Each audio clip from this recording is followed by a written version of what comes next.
years later, I would give birth to Sophia. And so that just really invested me into the community. And then I, focused my efforts in on special need planning and trust and estates and those kinds of things. And just, it's been an interesting life. As I know, we all know, with 5 children, they keep me going, but she brought something different to all of us. And so she's 12. She's turned 12. She's taught us empathy, and yet she is the cutest human, and she sees the world through rosy-colored glasses. So I'll come home and the kids will be like, "What's it, Mom? What's it?" And she's like, "Let me get your pajamas, Mom." She goes upstairs. She brings my pajamas down. Like, knows there's a need, and she meets it in a very simple way. It's a wonderful thing. I was complaining to my son a couple of months ago. He needed to work more hours, and he said, "Why?" I said, "Because you work more hours, you make more money." And he said, "Dad, I don't know what you make, but you seem to have a good life." I said, "Yes." And he said, "But you're never home." I travel 3 and when you're home, you're always tired and miserable. Oh.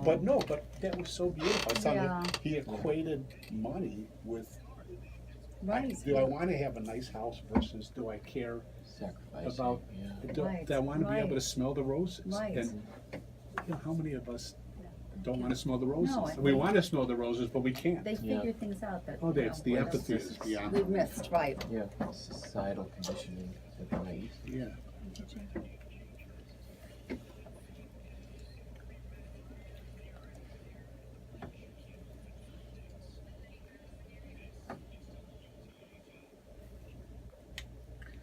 That's where it's coming from.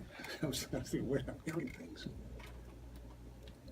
Hi, welcome back. I'm attorney Allison Cohen, Lady Law from Cohen Law Services and the host of Legalese. You're listening to News Radio 580 AM, 94.9 FM, Worcester's news, weather, and traffic station. So glad you tuned in this Saturday morning. As always, we're bringing you quality programming. That's what we do. We've been doing it for over 5.5 years. I'm lucky because I have a great team of people that are supporting me in what I'm doing. And I think that folks who are either have a diagnosis of autism or living in a family with somebody who has autism are at least lucky in this way.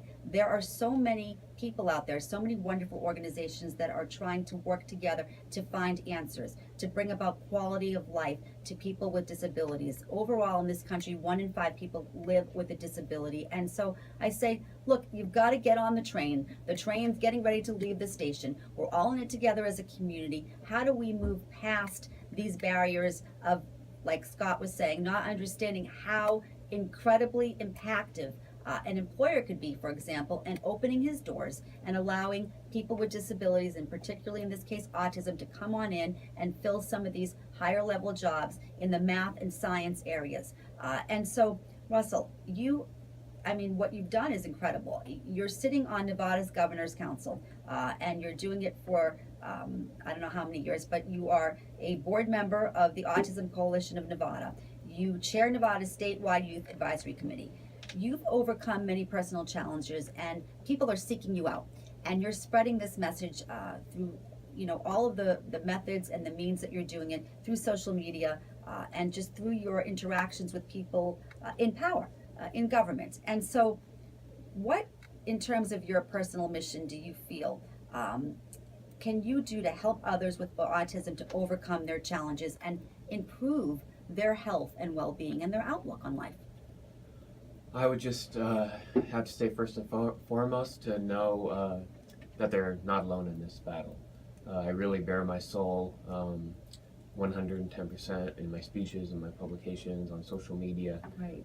Sometimes embarrassingly so. And I do that, I sacrifice myself for the greater good of letting others know that, you're not alone in this fight. Right. Because there are so many times throughout my life where I did feel completely alone. I felt like I was just, nobody knew I existed or what I was going through. So I really want to give, and I do, I give hope to kids, to families, to parents, to everybody that, everything passes. Right. Everything passes. Good things come, they go too, but so do the bad things. And to not let one situation change your whole outlook on life. I always say things do get better. They might not get easier, but they get better. And so I really promote that. I'm all about that. And I'm the youth ambassador for the city of Reno as well, and I do a lot of advocacy in DC. And I just my personal mission, like I said, is to motivate individuals to be the best versions of themselves, to overcome their challenges, grow and develop. But aside from my personal mission, my broader mission is to really change society's outlook on not just autism, not just disabilities, but everybody in general. We all struggle. We all go through really hard times, and I really try to push. The key is always compassion. Compassion can resolve almost any situation. Right. If you approach a situation with compassion first and foremost, everything will fall into place. And that's what I really want to preach, especially when it comes to autism. I mean, you can't approach somebody with autism and, like, give them a demand or something like Right. that. Because sometimes they just can't process it. So, Russell, what would you tell, like, mom and dad, for example, that are struggling with a child that has autism in terms of that coping piece? Because you know that you've been there. What would you, I guess, Dave, do we have 2 more minutes till the break, and then we're coming back after the hour? Okay, so in a minute, and we'll come back after the hour, Russell, tell us a little bit, what could you give as advice to mom and dad? To help their kid out? To help them. Help Because them. the struggle, Yeah. Is within the family as well, as you had indicated before. Absolutely. So yeah, it can rip families apart. It can bring them closer together. It can do both. I always tell parents that the key to your child's potential, to your family's success, is within you. You have the key. It's within you. Don't go looking for it. It's inside of you. You have to look inwards. Give that support. Give that love. Do everything out of love. Whenever you do something out of love, it's never the wrong thing. Don't question your parenting skills. If it's out of love, you're always right. So no regrets. Do what you think is right. Trust your gut, your instinct. And like I said, things will get better. And they might not get easier, but they will get better. And you'll never, have second guesses about what you could have done instead if you always follow your heart. Sage advice, Russell, even for parents of typical children. All right, folks, we're coming back after the hour's break. We're on for 2 hours today, so don't go anywhere. You've been listening to Lady Law News Radio, 580 AM, 94.9 FM, Worcester's news, weather, traffic station. Legalese coming back. That is- Great job. Right, 1 hour down. You know what our hardest thing is with parents is to get them to understand about